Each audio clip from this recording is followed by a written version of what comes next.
Yes, hello, good morning mga ka-for the bodies. Welcome to our video for today. At nandito po tayo sa isang napakagandang property po dito po sa Tagkawayan, Quezon. At binabati ko po lahat, ayan yung property po natin. Binabati ko po lahat ng mga subscriber po natin.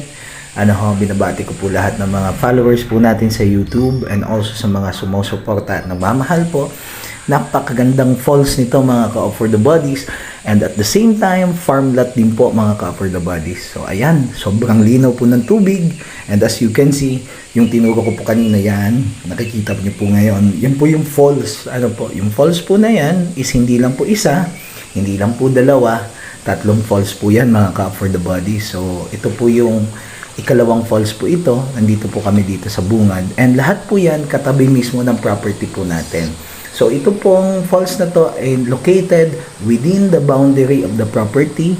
So yung tabi po mismo ng falls po na yan, yan po yung property na binibenta po natin. So it means na if you occupy the property po, so you have free access po dito po sa falls po natin. And the best thing po dito, mga ka-for the bodies, yan kung makikita nyo po, napakaganda tourist spot po ito, and at the same time, alam po natin kapag pinag-usapan po na ikaw po ay may resort na ganito, alam po natin ito po ay income generating farm lot po para sa mga buyer po natin. So sa mga nakakapanood po nitong video na to, ayan, napakaganda po nito na gawing resort, and at the same time recreational property po para sa mga kapamilya po natin. So ayan po yung second falls, nakita po natin napakalinis ng tubig po nito.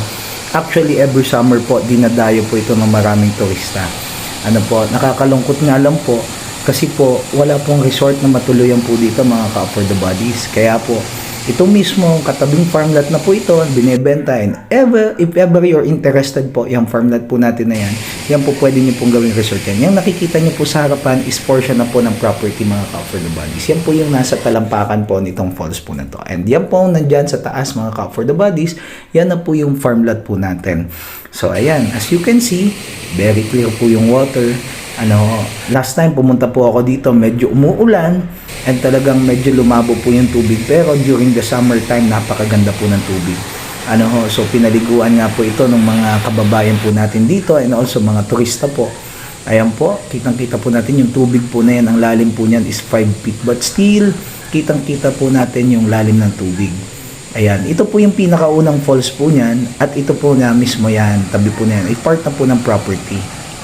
Yan, lumabagsak po dito sa second falls po natin and down to the third falls po, na which is mismo po mga nasa talampakan ng property. Ito po, farmland po na ito, meron po itong 500 na puno po ng niyog mga ka-for the bodies. And also, napakaganda po nito as relaxation place po. Mga ka-for the bodies, yan, ang ganda. Ang ganda niyan. So, dito po sa portion po na ito, yan, dito po nagtatalunan po yung iba po nating mga swimmer po dito. Umaakyat po dyan sa taas na yan. Then lulukso po dito. Yan po ay puno ng baliti. Okay. So marami po dyan na mga naliligo. Nag-e-exhibition po dyan. So ayan po yung tubig po natin. Napakaganda po nito mga ka-for the bodies. Napaka-relaxing po pag nandito po tayo mismo sa property po na to. So ayan po yung parang pool na po siya. Actually, pool na nga po ang dating, parang infinity pool. So dito, pwede po paliguan po dito. And ito po ay isa po sa mga tourism spot po dito po sa bayan ng Tagkawayan. So napakapalad lang po natin at yung property po na ating binibenta po, ito pong property na for sale po na ito, ay nandito po mismo sa talampakan po na nasa paahan niya po yung falls. So ito po yung third falls mga ka-for the bodies. Ganda. So sarap maligo nito, parang jacuzzi po siya. So ito pong mga falls po na ito ay kasama po mismo po dun sa, actually hindi naman kasama totally kasi ito po ay boundary. Wala po nagmamay-ari nito. So boundary po ito nung dalawang property, pero still ito po ay occupied po mismo ng mga taong nakabili po ng property, especially itong property po na for sale po natin. Kung kayo makakabili nito, so pwede nyo po itong occupy and pwede nyo pong paliguan, pwede nyo pong gamitin as a recreational space po na pagpaliguan po ng inyong mga bisita. Ang ganda.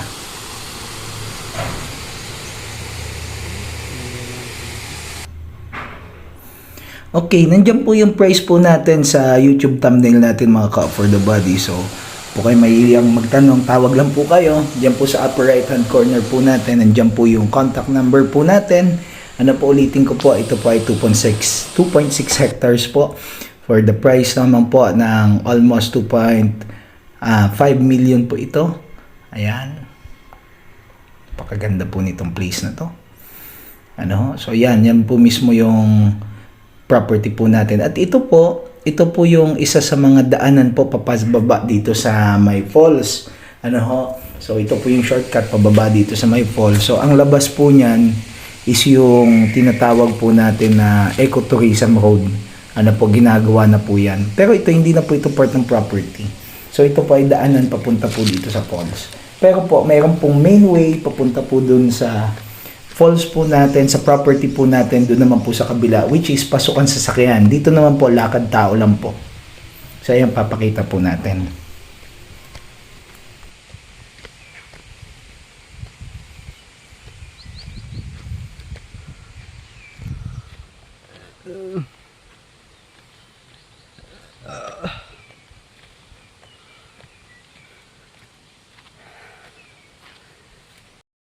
Okay, ganito naman po kadami yung taong mga naliligo nung mahal na araw po dito sa property po na ito. Ayan, ang dami po talagang bumibisita po dito kaya napakagandang lagyan po talaga ng resort.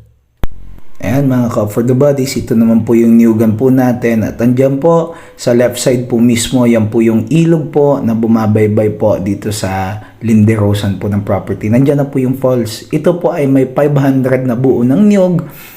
So profitable din po itong property na to. And ito naman po mga ka-for the bodies yung right of way po niya. So ayan po yung barangay road. Ito naman po yung right of way po nito. So ito po dadaanan po natin. This is a timberland po. Public land po ito. Pero still ito po ay gagawan po ng barangay road project. So ayan, pinabilis lang po natin yung video po natin. At least po para makita po natin yung tanaw ng property. So ayan po. Napakalapit lang po niyan. Then, ito po yung mismong loob ng property. This is approximately, nasa 200 meters lang po na lakad. So, ayan mga ka-for the bodies. Papasalamat po ako sa mga followers po natin at sa mga interested po sa property na ito.